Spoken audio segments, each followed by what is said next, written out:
We want a sustainable society where all women, children and girls enjoy quality education, culture and moral development. We provide education. We enhance their skills. We provide health awareness and facilities. We are bringing positive change. We create opportunities. We promote diversity. We are educating those girls who were not allowed to step out their home. We are making difference. We provide awareness. We are the voice of suppressed ones. अस्सलामुअलैकुम। आज की interview series में हमारे साथ जो नौजवान मौजूद हैं वो इंसानियत के आला दर्जे पे फाइज होने के साथ साथ अंबिया अलैहिस्सलाम के मुक़द्दस पेशा तालीम से भी वाबस्ता हैं। ये creates a future welfare association के बानी हैं।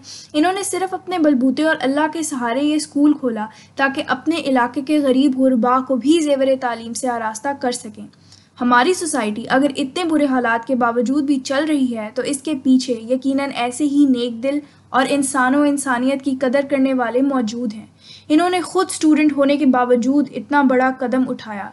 इन्होंने सड़क पे बैठ के बच्चों को पढ़ाना शुरू किया। अगर कोई बच्चा छुट्टी पे चला जाता तो ये ख़ुद उसके घर जाते, माँ बाप से मिलते, उन्हें समझाते और बच्चे को वापस लेकर आते। रास्ते में ख्वाह कितनी ही मुश्किलात क्यों ना आई मगर इन्होंने डट के उन सब का मुकाबला किया और आज इनके एक नहीं बल्कि दो इदारे काम कर रहे हैं। अगर आप भी इस कार खैर में हिस्सा बनना चाहते हैं तो डिस्क्रिप्शन पे दिए गए इनके नंबर पे इनसे रब्ता कर सकते हैं। इनका नाम असद अली महर है। आइए आपकी इनसे मुलाकात करवाते हैं। अस्सलाम वालेकुम असद, कैसे हैं आप? वालेकुम सलाम मनूर, मैं बिल्कुल ठीक, आप बताएं? मैं भी बिल्कुल ठीक। असद, सबसे पहले तो आपका बहुत बहुत शुक्रिया, आपने अपने इतने बिजी स्केड्यूल में से हमारे चैनल के लिए टाइम निकाला। जी आपका भी बहुत शुक्रिया कि आपने मुझे मौका दिया कि मैं अपना जो वर्क है आपके साथ शेयर कर सकूं। असद, आप एक इदारा, एक ऑर्गेनाइजेशन, एक स्कूल रन कर रहे हैं। काइंडली हमारी ऑडियंस को इस बारे में बताइएगा कि ये स्कूल आपने कब और क्यों शुरू किया और आपकी टारगेट कम्युनिटी जो है वो कौन लोग हैं? जी बिल्कुल, मैं जो हूँ इस वक्त जो है वो creates a future welfare association जो है वो मिरपुर खास के अंदर रन कर रहा हूँ और उस ऑर्गेनाइजेशन के अंदर जो है वो मैं इस वक्त 2 स्कूल रन कर रहा हूँ, ठीक है। और मेरे जो टारगेट एरिया है वो लोग हैं जो भीख मांगते हैं या जो कचरा जमा करते हैं या जो अपने बच्चों को कभी स्कूल भेजते ही नहीं है। मतलब ऐसी कम्युनिटी के जहाँ पर ना हेल्थ है, ना इंटरनेट है, ना मतलब अच्छे घर हैं और ना एजुकेशन का तस्वुर है। अच्छा, ये स्कूल आपने अभी कौन से सिटी में ओपन किया हुआ है? जी ये स्कूल जो है वो मिरपुर खास के अंदर वाक़ई है, मिरपुर खास सिंध के अंदर। अच्छा, यानी इंटीरियर सिंध के अंदर। अच्छा, और खाना बदोश टाइप जो कम्युनिटी होती है वो आपकी टारगेट कम्युनिटी है। माशाल्लाह जी बहुत अच्छा काम कर रहे हैं। असद, ये स्कूल आपने शुरू कब किया था? जी ये स्कूल मैंने जो है वो 4 फरवरी 2018 को एक पब्लिक पार्ट से स्टार्ट किया था। अच्छा। असद, ये जो स्कूल आप रन कर रहे हैं इसके पीछे आपकी जो आइडियोलॉजी है, जो पर्पस है, वो काइंडली हमें बताइएगा। जो आपकी मस्बत सोच है, इदारे का जो मकसद है, वो हमारी ऑडियंस के साथ काइंडली जरूर शेयर कीजिएगा। जी मेरा ये जो इदारा है creates a future welfare association, वो बेसिकली अपने अंदर एक बताता है कि क्रिएट्स अ फ्यूचर, हम लोगों का मतलब फ्यूचर क्रिएट करें। तो मेरा इदारा मतलब खोलने का मकसद, फिर इसमें स्कूल स्टार्ट करने का मकसद यही है कि हम उन लोगों तक पहुंचे जिन लोगों तक कोई नहीं पहुंचा। हम उन लोगों के लिए फ्यूचर क्रिएट करने की एक वजह बने कि उनको कुछ जीने का एक बेहतर मकसद मिले और इसकी वजह से हमारा जो इमेज है वो बेहतर से बेहतर होता जाए। वाकई असद, माशाल्लाह, अल्लाह आपको अपने मकसद में जरूर कामयाब करे। असद, हम ये भी देखते हैं कि आपके स्कूल में, जिस तरह आप बता रहे थे कि आपके 2 स्कूल्स अब रन हो रहे हैं माशाल्लाह, तो आपके स्कूल्स में लड़कियां भी तालीम के जेवर से आरास्ता हो रही हैं, तो इस बारे में भी हमें कुछ बताइएगा। जी बिल्कुल, अगर आपने एक गर्ल को पढ़ाया तो आपने पूरी जनरेशन को पढ़ा दिया। तो हमने बिल्कुल इस जो लाइन को हमने बड़ा सीरियस लेके इस पे काम किया है और हम जिस जगह पे काम कर रहे हैं वहाँ पर आज से पहले गर्ल्स की तालीम का तो सोचा ही नहीं जाता था। तो अब हमने फिर 2 साल की जो मेहनत है, अब हमारे पास 70 से ज़्यादा गर्ल्स जो हैं वो इस वक्त तालीम हासिल कर रही हैं। और इन गर्ल्स के अंदर एक बड़ी जो एक यूनिक बात ये है कि उनकी एज जो है वो किसी की एज 16 है, किसी की एज 14 है। मतलब वो 14 एज के अंदर फर्स्ट टाइम स्कूल के अंदर मतलब एक एजुकेशन को हासिल कर रही हैं। तो ये उस एरिया के लिए एक बहुत ही बड़ी बात है, एक बहुत बड़ी अचीवमेंट है हमारे इदारे के लिए भी और उस एरिया के लिए भी, कि जहाँ पर वो गर्ल्स को मतलब घर से बाहर नहीं निकलने देते थे, अब वो स्कूल की दीवारों के अंदर मतलब उनकी हंसी गूंजती है। तो इस सेल्फ ये एक क्रिएट सा फ्यूचर हो रहा है, मैं समझ रहा हूँ। माशाल्लाह सर, वाकई आप ये बात करें और मैं सोच रही हूँ कि वाकई ये वो लड़कियां होंगी जिन्होंने अपनी इनकी नस्लों में भी कभी कोई स्कूल नहीं गया होगा और आपने इन्हें ये अपॉर्चुनिटी प्रोवाइड किया है। माशाल्लाह sir, that is very very inspiring.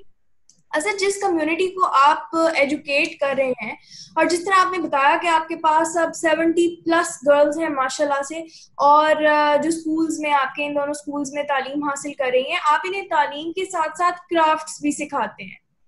जी जी बिल्कुल, हमने बेसिकली एक प्रोग्राम स्टार्ट किया था कि क्राफ्ट फॉर गर्ल्स एजुकेशन, जो पार्टिकुलर जो है वो उन गर्ल्स को सपोर्ट करने के लिए था जिनकी एज ज़्यादा है।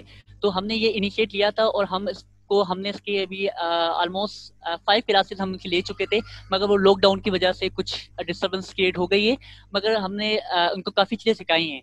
तो इसका मकसद, इस प्रोग्राम का मकसद ये है कि हम इन लोगों से चीज़ें सिखाएं और उनको वो हुनर क्रिएट करें कि जिसकी वजह से वो अपनी फैमिलीज को सपोर्ट कर सकें। जी बिल्कुल, माशाल्लाह, हम सबके लिए ये बहुत फख्र की बात है जो काम आप कर रहे हैं बीइंग अ पाकिस्तानी, और नो डाउट आपके एंड पे ये एक बहुत बड़ी अचीवमेंट भी है। असद, आपके यहाँ आने से पहले इस इलाके में जिस तरह अभी आप बता रहे थे कि लड़कियों की तालीम को एक टैबू और एक जुर्म की हद तक संगीन समझा जाता था, तो फिर इतना बड़ा कदम कैसे, यानी ये सब कैसे मुमकिन हुआ?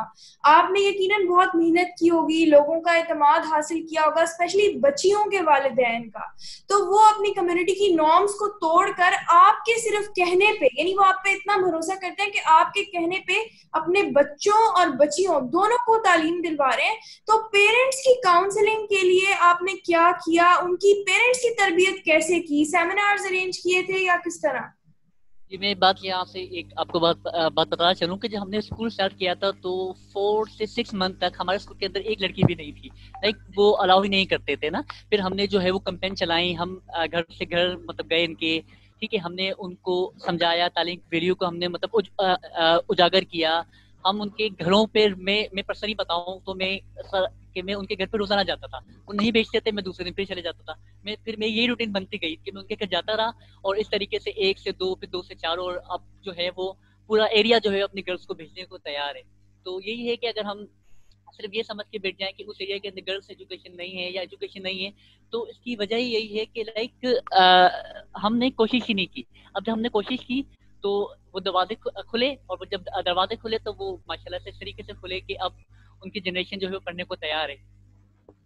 वाकई इस आप बिल्कुल सही कह रहे हैं, एतमाद हासिल करना पड़ता है। जैसे आप अभी बता रहे थे कि आप खुद जाते थे उनके घर, उन्हें इस चीज की अफादियत और अहमियत बताते थे और खुद लेके आते थे, यानी आपको इतना शौक है पढ़ाने का कि आप खुद जाते हैं, अपने बाइक पे बच्चे को लेके आते हैं, फिर उसे पढ़ाते भी हैं। और इतनी गर्मियों में जिस तरह आप अपने स्कूल की, आप पहले तो अपने स्कूल के बारे में बताएं ना कि आपके स्कूल की बिल्डिंग और वो सारी चीजें कैसी हैं।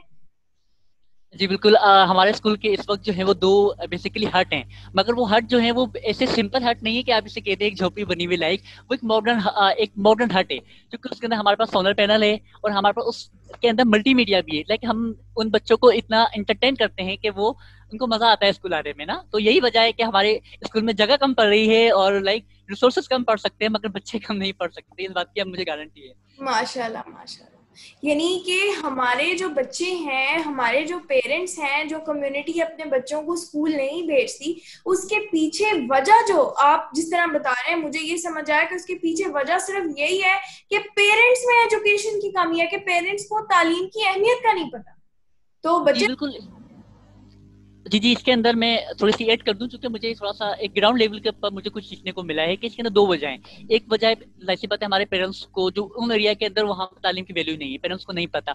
और सेकंड वजह मैं ये समझता हूँ कि जो हमारा जो गवर्नमेंट सेक्टर्स के जो मतलब तालीम का बन गया है, वो जिस तरीके से बच्चों को पढ़ाते हैं गवर्नमेंट स्कूल में खासतौर पर, ठीक है, तो उनके माइंड में यही होता है कि वहाँ पे मजा नहीं है। और ऐसी बात है, हमारी गवर्नमेंट की अगर बुक्स देखें तो वहाँ मजा नहीं है। तो हमने बच्चों को इंटरटेन करना भी स्टार्ट किया, हमने उनको कार्टून्स दिखाए, हमने मल्टीमीडिया तक लेकर आए, तो उसमें वो एक शौक पैदा होता गया, वो लाइक बच्चों को एक लालच पैदा हुई कि हमें वीडियो देखनी है, तो वो वीडियो के थ्रू जो है वो बच्चा फिर एक स्कूलिंग के सेक्टर में आ गया। अच्छा, माशाल्लाह।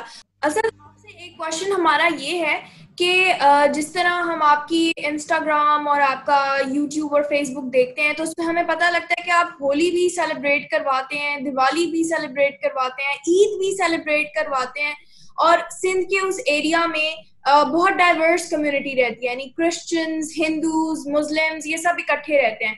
तो आपके स्कूल में किस रेशो से कौन से बच्चे पढ़ते हैं?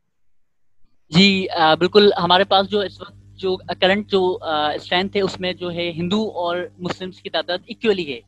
और वहाँ पे जब मैं बात यहाँ पे बताता चलूँ कि जब हमने अभी आपको नजर आता है हमारे पेज के ऊपर जो होली, दिवाली, जो उसके जो पीछे जो चीज है वो ये है कि हमारे स्कूल से पहले वहाँ पे मतलब कुछ इश्यूज थे। इश्यूज ये थे कि लाइक वो हिंदू के साथ नहीं बैठना, उनके साथ पानी नहीं पीना, तो ये इश्यूज भी यहाँ पे इस स्कूल के थ्रू सोल्व हुआ है। तो अब ये वजह है कि वहाँ पे जो इतनी डाइवर्सिटी जो मतलब नजर आती है वो इसकी वजह यही है कि अब वो उनके साथ पढ़ना भी चाहते हैं और उनके साथ लाइक जिंदगी गुजारना भी चाहते हैं। मगर बिफोर स्कूल ये इश्यूज यहाँ पर इन कम्युनिटीज के अंदर बहुत ज्यादा हैं, इंटरेस्ट इनके अंदर जो हैं इस तरीके के इश्यूज बहुत ज्यादा एग्जिस्ट करते हैं। तो यही हमारा मकसद था कि हम जो है वो एजुकेशन फॉर पीस के लिए भी काम करें, लाइक ऐसी एजुकेशन जो सिर्फ और सिर्फ एक भाईचारों को जो है वो प्रमोट करे। हाँ, वाकई आप बिल्कुल सही कह रहे हैं। एजुकेशन अगर पीस प्रमोट ना करे, एजुकेशन अगर भाईचारा पैदा ना करे, तो फिर वो क्या एजुकेशन है, उसका क्या फायदा है। आपका जो स्कूल है, आप अपने स्कूल को फ्यूचर में क्या देखते हैं और अपने स्कूल का फ्यूचर क्या देखते हैं? जी बिल्कुल, मैं यही चाहता हूँ कि यहाँ पे मतलब अब हमारे जो स्कूल के इस वक्त जो मतलब सिचुएशन है कि वो ग्रेड सिस्टम उनका चेंज हो गया है। लाइक वो पहले फर्स्ट ग्रेड में थे, अब वो सेकंड ग्रेड से आगे आ गए। ठीक है, अब इनका हमारे एक मैं आपके चैनल के थ्रू मैं बता दूं कि सर्टिफिकेशन के लिए हमसे पूछा जाता है कि इनका फ्यूचर क्या होगा। तो उनके फ्यूचर्स के लिए हमने अब ये किया है कि हमने एक गवर्नमेंट सेक्टर से ही हमने मतलब उनकी परमिशन लेके उनके एडमिशन हमने वहाँ करवा दिए हैं। लाइक उनको हम पढ़ाएंगे हम ही, मगर जो 5 ग्रेड का जो सर्टिफिकेट है वो उनको वहीं से मतलब मिल जाएगा। तो उसके थ्रू जो है वो अपना 5 ग्रेड्स इजीली कंप्लीट कर सकते हैं। और कुछ बच्चे जो हमारे पास जो हम देख रहे हैं जो बहुत ज्यादा ज़हीन है, तो इस साल के लिए हमारी कोशिश है कि हम उन बच्चों को अगर मतलब कर सके तो हम उनको प्राइवेट सेक्टर तक भी मतलब रीच आउट करवाएंगे इंशाल्लाह। असद, आपका इतना माशाल्लाह से पॉजिटिव मकसद है, अल्लाह आपको जरूर कामयाब करे।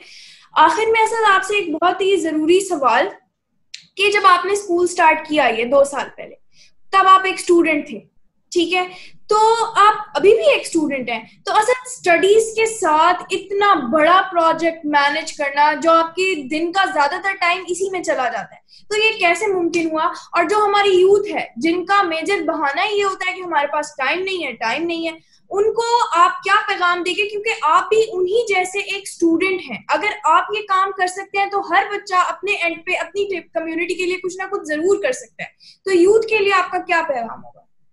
जी बिल्कुल, जब मैंने ये मतलब अपना क्रिएट सा फ्यूचर स्टार्ट की थी तो आई वाज अ स्टूडेंट, तो मैं अभी मतलब ग्रेजुएट हुआ हूँ और मैंने इसको सपोर्ट करने के लिए लाइक मैंने खुद ने प्राइवेट ट्यूशंस रन किए हैं। ठीक है, और अभी वो पैंडेमिक की वजह से मेरी अपनी ट्यूशंस भी हैं जो है वो डिस्टर्ब है, मगर लाइक ये कहना कि टाइम नहीं है तो वो टाइम निकाला जाता है। लाइक मैं तो इस मतलब अपने जो स्कूल के लिए इतना सीरियस था कि शायद मेरी अपनी पढ़ाई भी डिस्टर्ब हो गई हो, मगर मैंने अपने स्कूल को डिस्टर्ब होने नहीं दिया है।